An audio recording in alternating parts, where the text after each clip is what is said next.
With the coming of the new year, I decided to start a new project. There's been a theme in my movie viewing choices recently. They've all had romantic heroes, clear morals, damsels in distress, and fantastic swordplay. Of course, I'm referring to swashbucklers, and it's an extensive genre that you don't see too often anymore. So, through the month of January, presented in Technicolor will be reviewing as many swashbucklers as we can get our hands on. Enjoy. The first swashbuckler I think I ever watched was the Disney Three Musketeers movie from 1993. I instantly fell in love with the chivalric heroes, the brilliant swordsmanship, and the hats. Oh man, did I love those hats when I was a kid. I was hooked on the adventures of the Three Musketeers and D'Artagnan as they fought against the sinister Cardinal Richelieu and the evil Captain Rochefort. Sadly, as much as I want to tell you that this movie has withstood the test of time, I can't. There are many aspects of the film that just bug me now that I've gone back and watched it again. It's one of those times where my memories of watching the movie do not add up to the reality of the film.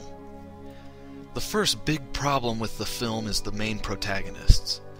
Chris O'Donnell plays D'Artagnan the exact same way he plays every other character he's been.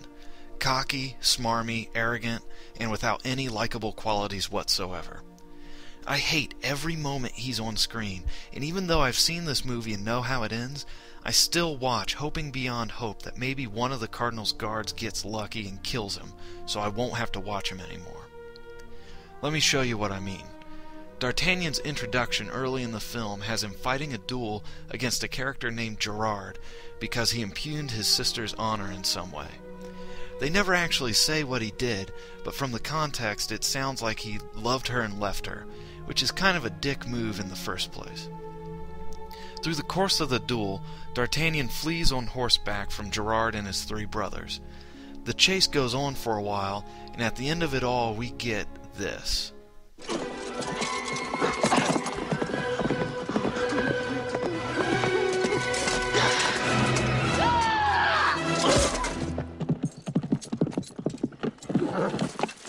Look at you, D'Artagnan! In the meantime, give my regards to your sister. What a dick! I promise you, he doesn't get any more likable as the film goes on. When he meets the Three Musketeers, the very first thing he does is piss them off and challenge them all to duels. What is with this guy? What in the world does he have to prove? It's like he doesn't know how to behave in society. Normal people make a mistake, apologize, and then move on with their lives. D'Artagnan in this movie is just a cocky asshole, which is a shame because in the book he's a hothead but never unlikable. Chris O'Donnell just never seems to get the balance right. I have to tell you, O'Donnell was nominated for a Golden Raspberry for his dreadful performance in this, and, in my opinion, he should have won. Then again, maybe D'Artagnan isn't supposed to be the focus of the film. Maybe we're supposed to identify with the other Musketeers. So who else do we have? Athos, played by Kiefer Sutherland, is the stoic leader of the group. Porthos, played by Oliver Platt, is the fun and jovial one. And Charlie Sheen wraps up the group as the quiet and intelligent former priest, Aramis. In many ways, the character types of the heroes in the Three Musketeers fit perfectly with the Teenage Mutant Ninja Turtles, with Athos as Leonardo, Aramis as Donatello, Porthos as Michelangelo, and D'Artagnan as the hot-headed Raphael. Now, I'm not the first to notice this. Crack.com had a very good video about how all groups of four fit into the same personality types, but it is still fun to notice just the same. Of the Musketeers proper, Porthos is the only interesting one.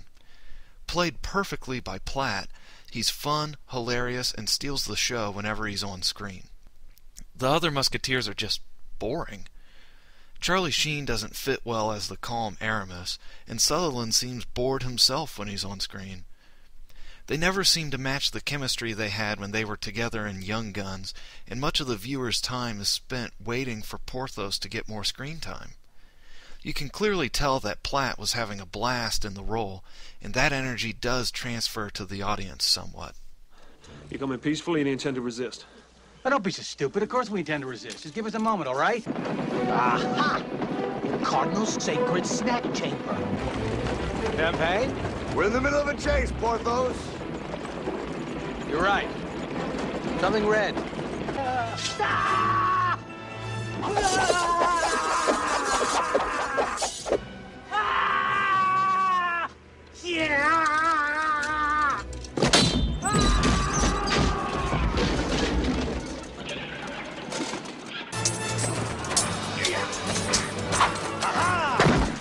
So if all the heroes are awful, save for Porthos, of course, then why did I love this movie so much growing up?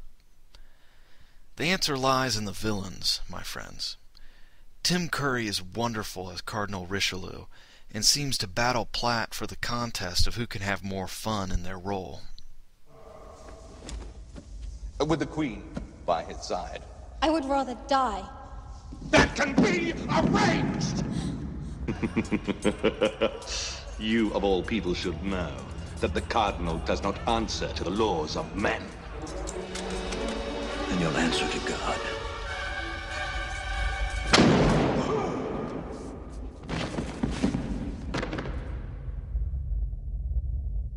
You first.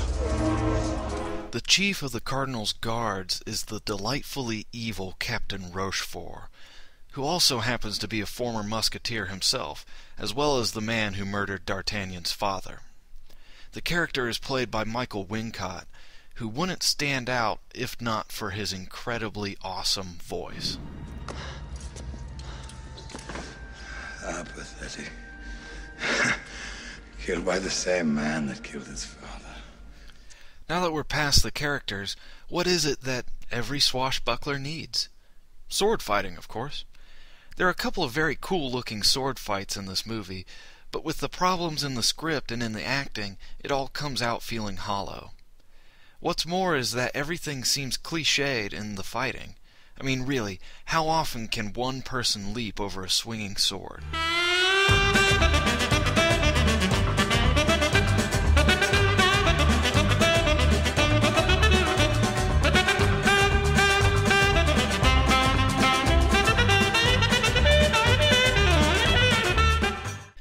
The result is that everything starts to look really cheesy and silly, which doesn't at all help the rest of the movie. If it weren't for performances by the villains Tim Curry and Michael Wincott, as well as the truly superb Oliver Platt as Porthos, this movie would be absolutely terrible. However, as it stands, I give the movie 2 out of 4 stars, where the only saving grace for this film are the actors I just mentioned, as well as the nostalgia I feel from watching this movie that I truly loved in my childhood. Give my regards to your sister.